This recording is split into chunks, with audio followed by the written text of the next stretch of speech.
What did last year, like going into your first year as a world-class corps, what did that teach you? Whew, that's a very good question. The first year in world class pretty much taught us that drum corps is drum corps no matter who gets up in the morning and puts on a uniform. It's we didn't really do anything different. We didn't strive to do anything different. We just got up every morning and went to work, and it didn't really teach us anything other than there's another classification, another type of competition that's out there. Do you think it let the kids relax a little bit as far as realizing, like, hey, look, this is nothing different, and you don't have to. You always talk about like overperforming and overdoing it, and maybe letting them kind of relax on that idea. No, I think it was kind of the opposite. I think it lit a fire up their butt a little bit to the point where it was like, okay, there's some things that are for real, which it was always for real, but something about putting the stigma of world class on what you're doing and competing against the guys that have been at the top for a long time, whether we're in that realm of possibility or not, makes things real to them. And we're not playing a game. We're actually getting up every day and going to work, and it's for real. And coming out of last year, now you're heading into your second year. You're at a camp right now. Do you feel like the kids, the vets especially coming back, are realizing like, oh, we need to start at a higher level now? Yes. Yeah. I mean, our season started on August, 15th this year. The kids were ready to go. Staff was ready to go. We were sending text messages. We're talking about the show. I'm driving home from finals and in a semi-truck, and I'm just constantly texting. And we started programming the show from the minute finals was over, maybe even before. The kids were ready to go the next Monday. They were up calling me, like, how do we get started? What do we get started? So that's new. But it might just be because they realized we have another echelon to get to. As an open class corps, the goal was to either get to the top of that division or build something together that was going to get to the next step. And we took that next step, and now they're just constantly striving for what the next step is. And so they wake up every morning wanting to achieve that next step. What's it like seeing, the turnout at these camps? It seems to be growing for you guys every year. What's it like looking back at your very first camp that you had to now? What's that like for you? Our very first camp, it's crazy. Here, I'll tell you a story. So Kevin Torres, who is our base tech now, or one of our base techs, was the second kid to walk in the door. He's been with us ever since then, 2010.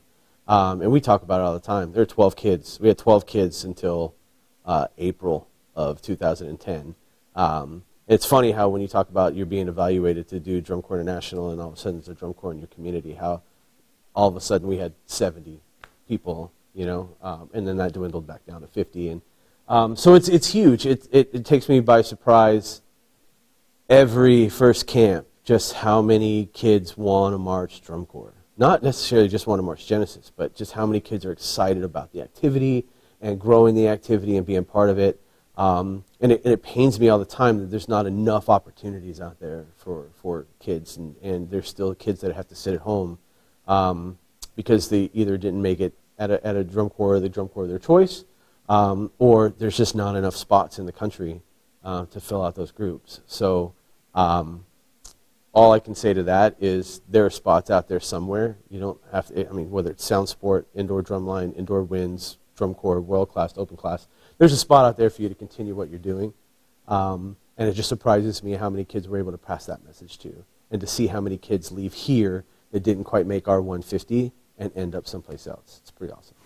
What you were talking earlier about the ability of Genesis to create a culture that retains the kids from year to year and helps grow your corps. Tell us a little bit about that. What we do is not rocket science. And I think sometimes we look at kids and as adults and we try to create this stigma that what we do is so complicated and converse. And putting trumpets on a field, right? We're just honest with kids, and we create, I hope, a culture here of honesty and earnest and buy-in. If you get a job, say at Coca-Cola, right, loading trucks, the first thing you start to think about as a truck loader is how can I succeed within this company, and how can I get and maximize what I want from this company. And you go home most of the time proud that you work for Coca-Cola. You go home and proud that you work for the company that you work for. And that's what we try to instill in the kids here, is that you're building something, that you can see the steps that are being taken, and we're very honest with them. I'm open with all the kids about how drum corps works, how the business side works. We sit down with all the parents and help them understand numbers and just the things that aren't as complicated as they might think that they are. And so I think the culture here is just honesty. Like we all understand this game we seem to be playing, and the kids dig it. I want to make finals. That's it, huh?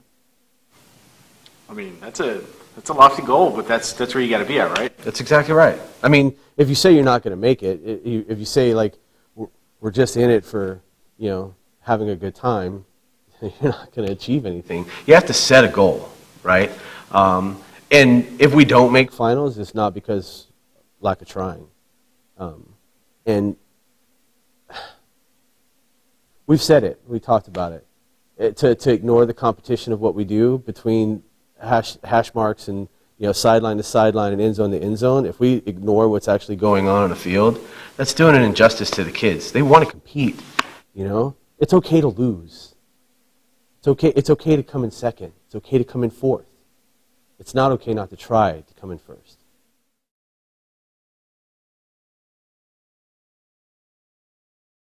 Mm-hmm. Yeah.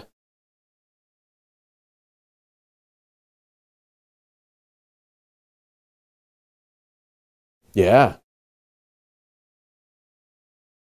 When they walk through the door, they're competing immediately. Oh, it's the very first words I say to the entire group when they get here at our Phoenix Experience Camp is take a look around you. I want you to shake hands with the person on the left, shake hands with the person on the right. One of those two individuals won't be here when you come back next time. It's just the way it is, you know. And it's important for you to get to know those individuals. While you're competing against them, 50 years down the road, you might need to depend on them.